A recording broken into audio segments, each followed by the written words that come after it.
Hello everyone and welcome to study Medha academy. अभी हम लोग क्लास 11th की बायोलॉजी का सेकंड चैप्टर बायोलॉजिकल क्लासिफिकेशन जो है वो पढ़ रहे हैं। इस चैप्टर में अभी तक हम लोगों ने जाना कि बायोलॉजिकल क्लासिफिकेशन क्या होती है। उसके अलावा हम लोगों ने 3 अलग अलग क्लासिफिकेशन सिस्टम जो है वो पढ़े। तो कौन कौन से थे वो classification system? Artificial classification system, natural classification system and phylogenetic classification system. इन तीनों ही सिस्टम्स में से जो आर्टिफिशियल सिस्टम था और नेचुरल सिस्टम था, वो दोनों जो थे वो कार्लस लीनियस की आइडियोलॉजी पे बेस्ड थे। इसके अलावा जो फाइलोजेनेटिक क्लासिफिकेशन सिस्टम था वो चार्ल्स डार्विन की आइडियोलॉजी पे बेस्ड था। देखिए, जो आर्टिफिशियल सिस्टम ऑफ क्लासिफिकेशन था वो सिर्फ और सिर्फ ऑर्गेनिज्म के मॉर्फोलॉजिकल आउटर मॉर्फोलॉजिकल कैरेक्टर देखता था और उसके अकॉर्डिंग ऑर्गेनिजम्स को क्लासिफाई कर देता था। उसके बाद आ गया था नेचुरल क्लासिफिकेशन सिस्टम, जो कि ऑर्गेनिजम्स की नेचुरल सिमिलैरिटीज एंड डिससिमिलैरिटीज के बेसिस पे ऑर्गेनिजम्स को अलग अलग कैटेगरीज में बांटता था। अब देखिए, जो आर्टिफिशियल क्लासिफिकेशन सिस्टम था उसमें ऑर्गेनिज्म की हैबिट और हैबिटेट को भी वो कैरेक्टरिस्टिक मान लेते थे जो कि सीजन और एनवायरनमेंट के अकॉर्डिंग चेंज होते थे। इसीलिए आर्टिफिशियल क्लासिफिकेशन सिस्टम जो था वो फेल हो गया। उसके बाद जो नेचुरल क्लासिफिकेशन सिस्टम था उसमें ये देखा जाता था कि जो ऑर्गेनिजम्स हैं उनकी एनाटॉमी, फिजियोलॉजी, साइटोलॉजी में कौन कौन सी सिमिलैरिटीज हैं और डिससिमिलैरिटीज हैं, और फिर उन रिजेम्बलेंस और डिससिमिलैरिटीज के बेसिस पे ऑर्गेनिजम्स को क्लासिफाई किया जाता था। और फिर तीसरे नंबर पे आया था फाइलोजेनेटिक क्लासिफिकेशन सिस्टम, जो कि ऑर्गेनिजम्स की जेनेटिक सिमिलैरिटीज यानी कि ऑर्गेनिजम्स के जेनेटिक रिलेशनशिप के बेसिस पे ऑर्गेनिज्म को क्लासिफाई करता था।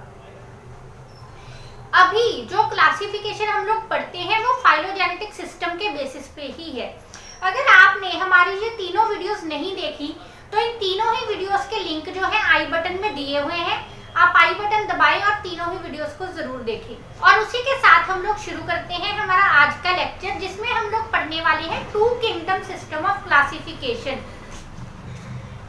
देखिए, अभी तक के हमारे जो इस चैप्टर के लेक्चर थे उनमें हमने पढ़ा था कि किन किन बेसिस पे क्लासिफिकेशन हुई, और अभी हम लोग पढ़ेंगे कि किन किन कैटेगरीज में क्लासिफिकेशन हुई। तो उनमें से सबसे पहला सिस्टम है 2 किंगडम सिस्टम ऑफ क्लासिफिकेशन।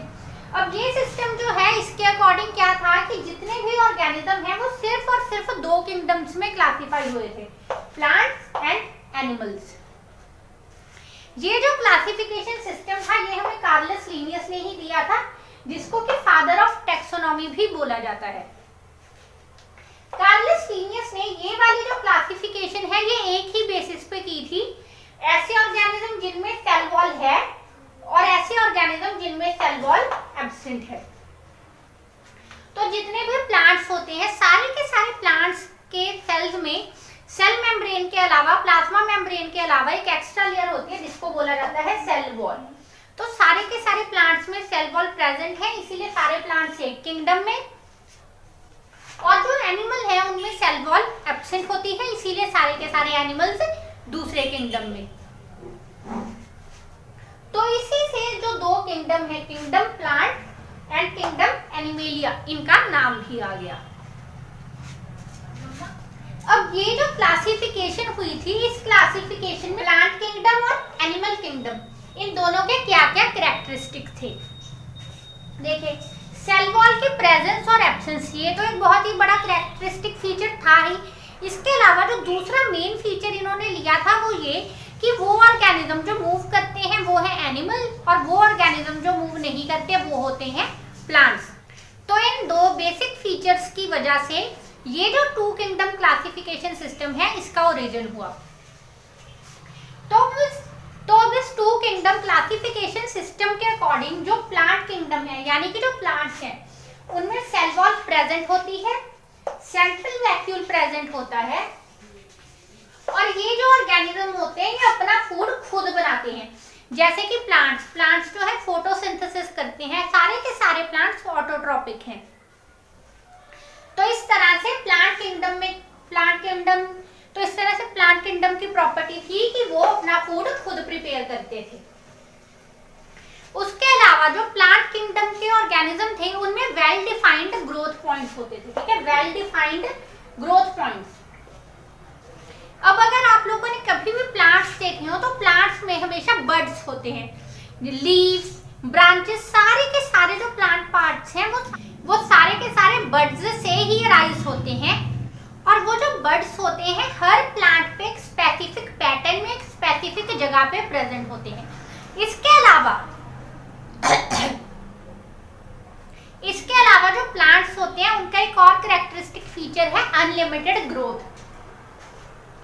और लास्ट फीचर जो प्लांट किंगडम का रखा गया था वो था absence of excretory organ, sense organ and nervous system. तो इस तरह से इन कैरेक्टरिस्टिक वाले जो ऑर्गेनिज्म थे वो थे प्लांट्स, और इसके बिल्कुल ही उल्टे थे एनिमल्स। अब जो एनिमल्स हैं, एनिमल्स में सेल वॉल एब्सेंट थी, सेंट्रल वैक्यूल एब्सेंट था, ऑटोट्रॉपिक न्यूट्रिशन एब्सेंट था। तो फिर ये जो एनिमल किंगडम था इसका न्यूट्रिशन कैसा था? होलोजोइक या फिर ingestive.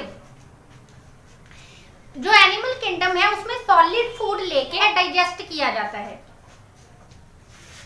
Well defined organ system, जितने भी एनिमल हैं उनमें वेल डिफाइंड ऑर्गन सिस्टम होता है, जैसे कि हम इंसानों में digestive system, respiratory system, nervous system, skeletal system, ये सारे के सारे well defined organ system present है। उसके अलावा प्रेजेंस ऑफ लोकोमोशन, जितने भी एनिमल्स हैं वो लोकोमोशन शो करते हैं। लोकोमोशन का मतलब है कि वो अपनी जगह चेंज करते हैं, चलते हैं, हिलते जुलते हैं, जबकि प्लांट्स जो हैं उनमें लोकोमोशन बिल्कुल ही एब्सेंट है। लेकिन अब ये जो क्लासिफिकेशन सिस्टम था इसको क्यों ड्रॉप कर दिया गया, उसकी वजह ये थी कि जो अर्ली बॉर्न ऑर्गेनिज्म थे ना तो वो प्लांट्स थे ना ही एनिमल थे। उसके अलावा ऐसे बहुत सारे ऑर्गेनिज्म हैं जो कि दूसरे किंगडम से रिजेम्बलेंस शो करते हैं, जैसे कि स्पॉन्जेस एनिमल किंगडम में आती हैं लेकिन प्लांट्स की तरह ब्रांच्ड होती हैं और फिक्स्ड होती हैं। और उससे उल्टा यूग्लिना जो कि प्लांट किंगडम में आता है लेकिन फिर भी वो सेप्रोबिक न्यूट्रिशन शो करता है। क्लाइमेडोमोनस है वो सिंगल सेलुलर ऑर्गेनिज्म है, मूव करता है और उसमें फोटोसिंथेटिक ऑर्गन्स भी हैं। तो इस तरह से ये जो कुछ ऑर्गेनिज्म है ये इस टू किंगडम क्लासिफिकेशन के लिए एक्सेप्शन थे और इसको फेल कर देते थे। तो ये है हमारा आज का लेसन जिसमें हम लोगों ने पढ़ा है टू किंगडम क्लासिफिकेशन सिस्टम। अगर आपको ये लेक्चर इन्फॉर्मेटिव लगा हो तो इस वीडियो को लाइक करें, अपने दोस्तों में शेयर करें और हमारे चैनल स्टडी मेधा अकेडमी को सब्सक्राइब जरूर करें।